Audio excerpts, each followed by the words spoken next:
আজ আমি আপনাদেরকে বলবো আপনার মোবাইল থেকে প্লে স্টোর ডিলিট হয়ে যায় কিভাবে ডাউনলোড করবেন। আপনাদেরকে একটা কথা বলবো, অ্যান্ড্রয়েড মোবাইলে প্লে স্টোর আপনি ডিলিট করতে পারবেন না আর ডাউনলোড করতেও পারবেন না। এইটা আপনার মোবাইলে আছেন, কিভাবে খুঁজবেন আমার ভিডিওটা লাস্ট অবধি দেখুন। আর এই চ্যানেল যদি নতুন হয়ে থাকে ছোট্ট চ্যানেলটা সাবস্ক্রাইব করতে ভুলবেন না। তাহলে বন্ধুরা স্টার্ট করা যাক। আপনাকে আগে সেটিংটাকে ওপেন করতে হবে। এবারে আপনাকে সেটিংয়ের মধ্যে আপনাকে খুঁজতে হবে অ্যাপ ম্যানেজমেন্ট, কিংবা আপনার এখানে রইতে পারে অ্যাপ সেটিং বলে, সেটার উপরে আপনাকে ওকে করতে হবে। আপনি যখন দেবেন ওকে করে আপনি একটা এই ধরনের ইন্টারফেস পাবেন। এখান থেকে আপনাকে প্লে স্টোর অ্যাপটা আপনাকে খুঁজতে হবে। আপনাকে কিছুটা এভাবে নিচের ধারে আসতে হবে।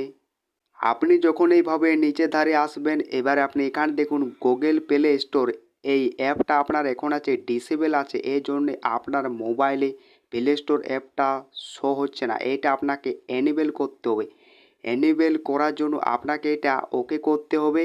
এবারে আপনি নিচের ধারে তাকান, এনিমেলে আপনাকে ওকে করতে হবে। এইভাবে আপনি যখন দেবেন ওকে করে, এবারে আপনার মোবাইলে আপনার প্লে স্টোর অ্যাপটা শো করবে আপনার মোবাইলে খুব সহজে। এভাবে আপনি খুব সহজে আপনার মোবাইলে প্লে স্টোরটা আনতে পারবেন। আমার ভিডিওটা কেমন লাগলো? আর যদি ভিডিও ভালো লেগে থাকে লাইক শেয়ার কমেন্ট, চ্যানেলটা সাবস্ক্রাইব করতে ভুলবেন না।